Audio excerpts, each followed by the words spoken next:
Merci, Président. Merci d'abord à nos experts. C'était surtout très intéressant d'avoir ces approches différentes. Je remercie d'abord M. Fischer, effectivement, pour plusieurs remarques sur lesquelles je vais revenir. L'objectif n'est pas le contrôle. Le contrôle, ce n'est qu'un outil pour que la réglementation soit appliquée. Il faut toujours l'avoir en tête. C'est un moyen, ce n'est pas une fin en soi. Deuxièmement, la question de la proportionnalité, car si la règle est vécue de manière injuste, alors elle n'est pas respectée. C'est une base en droit incontournable. Troisièmement, je partage effectivement l'aspect multidimensionnel du règlement contrôle dans la mesure où nous avons jusqu'à aujourd'hui vraiment que la sanction, alors que je pense qu'il faut développer d'autres aspects, notamment la formation et l'information des pêcheurs contrôlés.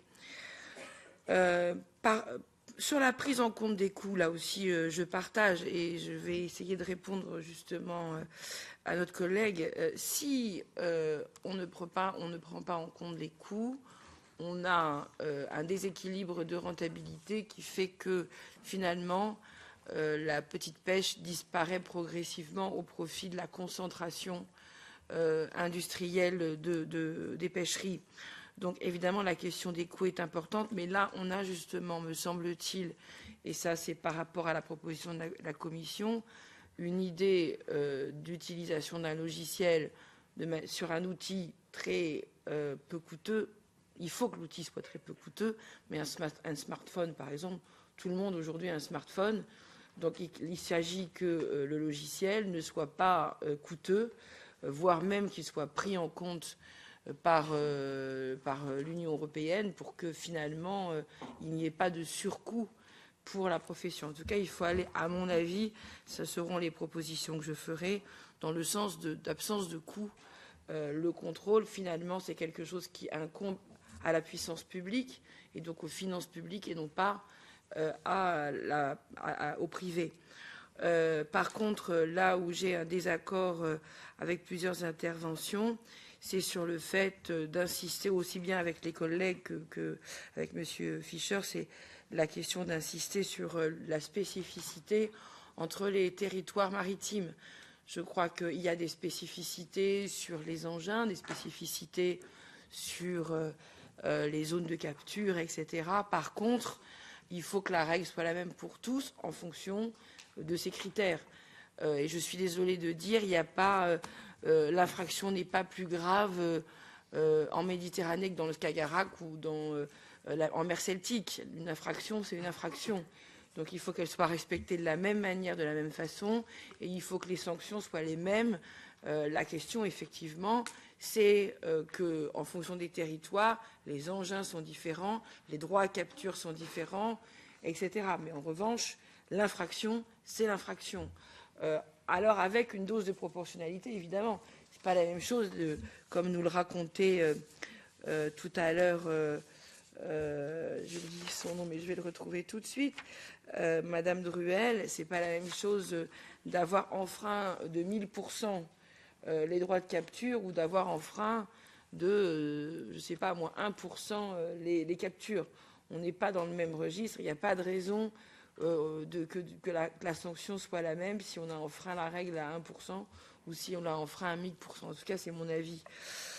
En revanche, de la même manière, je partage l'idée que nous avons un problème de données. Ça a été dit par l'Agence sur le contrôle des pêches, ça a été dit par les contrôleurs quand on les avait reçus il y a 2 ans, c'est encore dit aujourd'hui. On a vraiment là un sujet donné et vraiment il faut que là pour le coup je m'adresse un peu à la Commission afin que nous puissions avoir un projet commun pour que l'Agence de contrôle des pêches puisse concentrer et additionner l'ensemble de ces données pour les utiliser. Je partage aussi ce qui a été dit sur la transparence.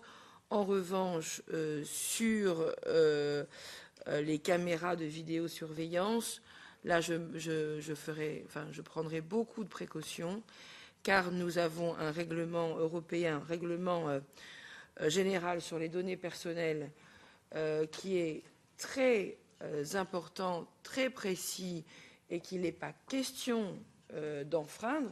On ne va pas au motif, au prétexte qu'il ne faut ne pas enfreindre des infractions, en enfreindre d'autres. Et là, pour le coup, ce serait l'Union européenne qui les enfreindrait. Donc je pense que là, il y a un sujet très important à traiter. Et je crois qu'il y a d'autres moyens que la vidéosurveillance pour traiter la question. Je ferai des propositions dans mon rapport, d'autres propositions que celles-ci qui impactent énormément la vie au travail des salariés, notamment.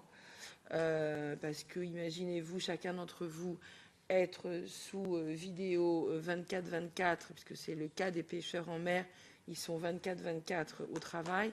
Donc je pense qu'il faut trouver d'autres solutions et en tout cas, et de toute façon, respecter le règlement général sur les données personnelles.